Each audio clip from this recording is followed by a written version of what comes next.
आपको कहता हूँ हजारों में इनके वर्कर्स को छोड़ के इस संडे को जा रहे हैं और हमारी पार्टी में आ रहे हैं। बताओ। पूरा साउथ कॉन्स्टिट्यूएंसी के बुजुर्गों, नौजवानों, माताओं, बहनों, सत श्री अकाल, आदाब, नमस्कार। सबसे पहले मैं मैडम पवनीत जी और हरप्रीत जी को मुबारक देना चाहता हूं और इनकी पूरी टीम को, अपनी यहाँ की टीम को, जिन्होंने आज यह प्रोग्राम यहाँ ऑर्गेनाइज किया। मैं आप सबका भी शुक्रगुजार हूं कि आपने अपने कीमती वक्त से आज टाइम निकाल के यहाँ तक पहुंचे कि हमारी बात सुने। यहाँ आने का दो मकसद थे। एक कि आप लोगों के मसले मसाइल सुने। पिछले हफ्ते में मैंने ट्रांसपोर्टर्स के कुछ मसले सुने, जो हमारे ट्रांसपोर्टर भाई हैं, जिनकी एक यूनियन हमारे साथ अभी ज्वाइन जुड़ने की, जो उनके अध्यक्ष थे, सब लोग ज्वाइन किए। मैं उनको मुबारकबादी देता हूं कि उन्होंने आज यहां आकर इस सभा को भी कामयाब किया है और अपने मसले मसाइल भी उठाए। मैंने जैसे उनको वहां वादा किया था जिस वक्त ज्वाइनिंग हुई थी कि आपके मसले हमारे लिए प्रायोरिटी हैं, क्योंकि आप रीढ़ की हड्डी के तौर पे काम करते हैं इस रियासत में। क्यों, हमारी रियासत ऐसा तो है नहीं कि ट्रेन से कनेक्टेड है। हमारे रास्ते जो हैं वो हमारे ट्रांसपोर्टर भाई राशन भी यही लेते हैं, हमारी फ्यूल की भी यही करते हैं। हर एक चीज अगर जम्मू कश्मीर के कोने कोने में, चाहे राजौरी, पुंछ हो या लोरंतक हो, मंडी हो या कुपवारा हो, अनंतनाग हो, कहीं पर भी जम्मू कश्मीर में अगर किसी को कहा जाए रीढ़ की हड्डी, तो ये ट्रांसपोर्ट सेक्टर है। बदकिस्मती है कि जो आज की सरकार है, इसे कोई परवाह नहीं है कि इस सेक्टर को, जो वर्चुअली मरने के दहाने पे पहुंच चुका है, इसकी तरफ कोई तवज्जो दे। मैं आपको वादा देता हूं कि ये प्रायोरिटी होगी।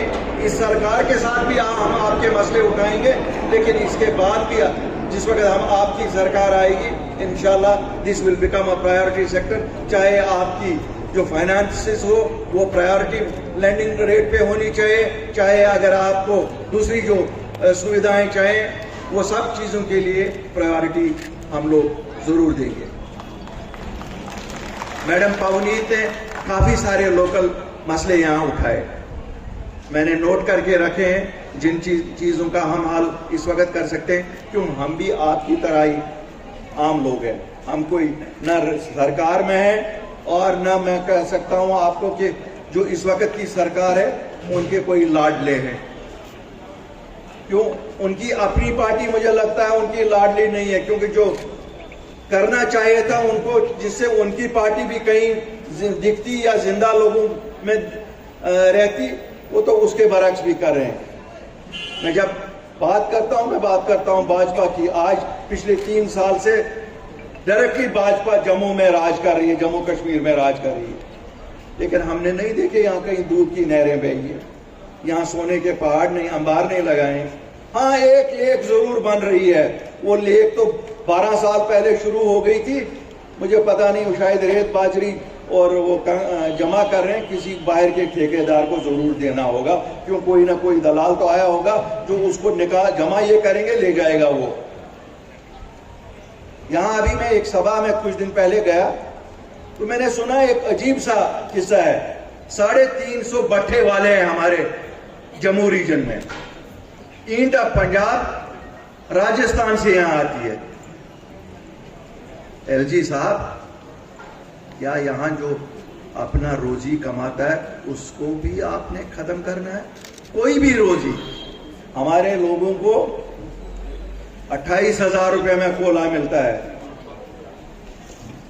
हमारे लोगों को पोल्यूशन कंट्रोल बोर्ड से क्लियरेंस लेनी पड़ती है, हमारे लोगों को जीएसटी सीएसटी से क्लियरेंस लेनी पड़ती है, हमारे लोगों को कितने ही सरकारी परमिशन लेने पड़ते हैं।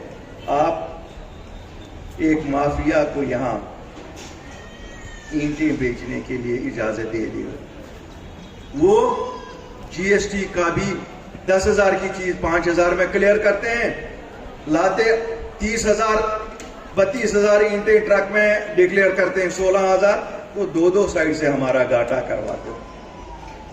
मैं वो लखनपुर पे जो बैठे हैं उनको कहता हूं, ना मारो इन अपने लोगों को। ये जो हमारे लोग यहाँ हैं जिनके ये बटे, उसमें भी कोई नहीं तो 2 लाख लोग काम कर रहा है, क्यों मारोगे उनको? शायद आपको 2-4 हजार रुपया वो वहां देते होंगे, क्यों? वो तो रीत रिवाज ही रहा है उधर का, और आजकल तो ज्यादा ही है। क्यों लखनपुर की पोस्टिंग तो अब सोने की पोस्टिंग होगी। क्यों ये जितने भी बाजरी ईंट के ठेकेदार माफिया इन्होंने लाया है, उन्होंने तो सबको वहां करप्ट ही कर दिया है। और मैं बड़े वसूख से कहता हूं, मुझे काफी लोग फिर कहते हैं अल्ताफ साहब ना कहा करो ये। मैं कहा सच बोलना तो हमारा कॉल है और ये हमारा फर्ज है, हम तो बोलते ही रहेंगे। ये जो माफिया बाहर से आई है, हमें मालूम है इसको पुष्पनाई सरकार की है, हमें ये भी मालूम है कुछ लोगों की सेंटर में बैठ के भी उनको पुष्पनाई है। लेकिन जब सच बोलने के लिए निकले तो हमें डरना क्या है? किससे डरना है? डरना एक ऊपर वाले अल्लाह से, और अपने लोगों की बात करते ही रहेंगे। मेरे भाइयों, आपने 72 साल से मुख्तलिफ जमातों को देखा, आपने नेशनल कॉन्फ्रेंस को देखा, आपने पीडीपी को देखा, कांग्रेस को देखा, भाजपा को देखा। अगर ये आपके मेयार पे उतरी हैं, अगर आपको लगता है इन्होंने आपके हित में काम किए हैं, तो मैं जरूर कहूंगा कि फिर कंसिडर करो। लेकिन हम सबको मालूम है इन्होंने हमारे लिए तबाही की। कश्मीर में अगर उग्रवाद उठा तो उसके लिए कांग्रेस और नेशनल कॉन्फ्रेंस डायरेक्टली जिम्मेवार थी। और अगर आज भी उग्रवाद कहीं सर अपना खड़ा कर रहा है, जो इस वक्त की सरकार है, ये जिम्मेवारी उनके सर पे जाएगी। कोई अपने सर से ये जिम्मेवारी उतार नहीं सकता है। क्यों? आम जम्मू कश्मीर के नागरिकों का इससे कोई लेना देना नहीं। हम लोग अमन पसंद है, शांति पसंद है। हमें कभी इन्होंने बांटा ऑटोनॉमी के नाम पे, कभी इन्होंने बांटा सेल्फ रूल के नाम पे। लेकिन जम्मू एंड कश्मीर अपनी पार्टी का वजूद आया है कि दोनों खित्तों के साझे मसले हैं। जम्मू एंड कश्मीर अपनी पार्टी का वजूद ही इसीलिए आया कि जम्मू की जो डिमांड्स है वो है कि हमारे बच्चों की नौकरियां हमारे ले रहे हैं, हमारी जमीनें हमारे ले रहे हैं, हमारी स्टेटहुड वापस आए, ये कश्मीरी चाहता है। तो जब दोनों के मसले साझे हैं तो हल भी तो साझे हैं। हम वो जमात नहीं है जैसे अभी मंजीत सिंह जी कह रहे थे, जुल्फकार साहब ने कहा कि श्रीनगर में एक बात कहेंगे और जम्मू में दूसरी बात कहेंगे, दिल्ली में तीसरी बात कहेंगे। अल्लाह के फजल से और आपकी मदद से सच को हमेशा सच की तरह ही बोलेंगे। क्यों? कभी भी ये नहीं ध्यान में रखेंगे क्या इससे हमें लोग कहीं ज्यादा वोट दें या कम वोट दें। तो जब अल्लाह खुश तो लोग भी खुश, जब अल्लाह ही खुश नहीं रहेगा तो कुछ लोग भी खुश नहीं होते। हमें सोचना पड़ेगा क्या हम इन जमातों को, मारूसी जमातों को, खानदानी जमातों को फिर आगे चलने दें। 2014 में एक जमात आई, जम्मू वालों ने पूरा भरोसा किया, कहा साहब ये तो खानदानी राज के खिलाफ है।